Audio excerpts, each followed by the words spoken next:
आतिशी ने कर दी बोलती बंद, उम्मीदों पर चली कैंची। राजनीति में कब क्या हो जाए यह कोई नहीं जानता है। दिल्ली की सरकार में भी हाल ही के दिनों में कुछ ऐसा ही हुआ है। अरविंद केजरीवाल के सीएम पद छोड़ने के बाद पर राजनीतिक गलियारों में यह कयास तेजी से दौड़ गई कि अब अरविंद केजरीवाल की सत्ता तो गई, क्योंकि जो कोई एक बार सीएम की कुर्सी पर बैठता है फिर उस पार्टी में फूट ही होती है और जिसे बैठाया जाता है वे धोखेबाज ही निकल जाते हैं। सत्ता का लालच क्या न करवा दे, लेकिन इन तमाम अफवाहों और पूर्वाग्रहों पर आतिशी ने विराम लगा दिया है।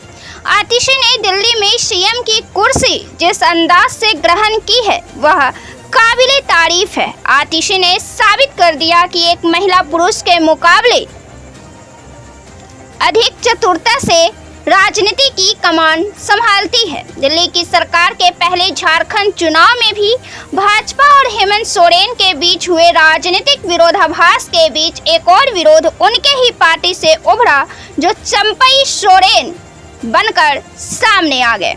इसी दौरान चर्चा बिहार के 2015 की राजनीति की भी छिड़ गई, जब नीतीश कुमार ने मांझी को कुर्सी सौंपी और फिर जीतन राम मांझी ने बिहार में अपनी पार्टी बनाई।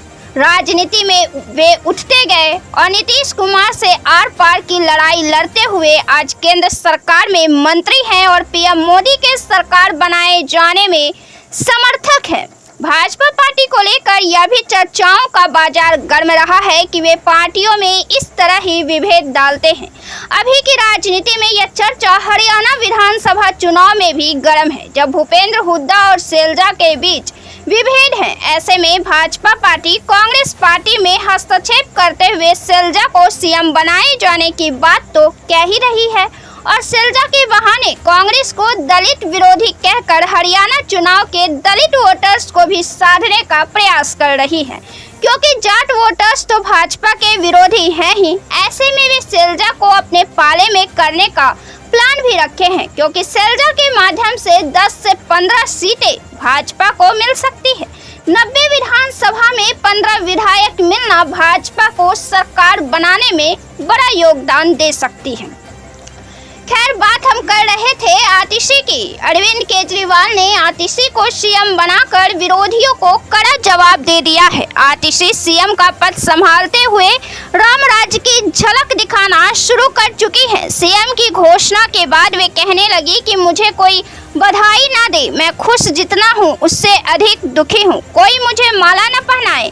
सीएम की शपथ लेने के बाद वे अरविंद केजरीवाल के पैर छूती हुई नजर आई, तो वहीं अब आज जब वे कार्यालय पहुंची तो अपने बगल में एक बड़ी कुर्सी रखकर यह कह दिया कि 4 माह बाद इस पर अरविंद केजरीवाल को बैठाएंगे। पूरी तरह राम राज्य का मिसाल पेश करती हुई आतिशी नजर आ रही हैं। राजनीतिक गलियारों में तो चर्चाओं का बाजार यह भी गर्म था कि आने वाले समय में आतिशी को बीजेपी पार्टी अपने तरफ कर सकती है और आतिशी के कंधे पर रखकर अरविंद केजरीवाल को किनारे कर सकती है। यानी आतिशी के चेहरे पर दिल्ली में बीजेपी की सरकार बनने की संभावनाओं का खबर उड़ने लगा था, लेकिन अब आतिशी के सीएम के एक्शन में आते ही इन खबरों और संभावनाओं पर कैंची चल गई है। आप इस पर क्या विचार रखते हैं? अपना जवाब जरूर दें। वीडियो को लाइक करें, शेयर करें और चैनल को सब्सक्राइब जरूर से कर ले। बहुत बहुत धन्यवाद।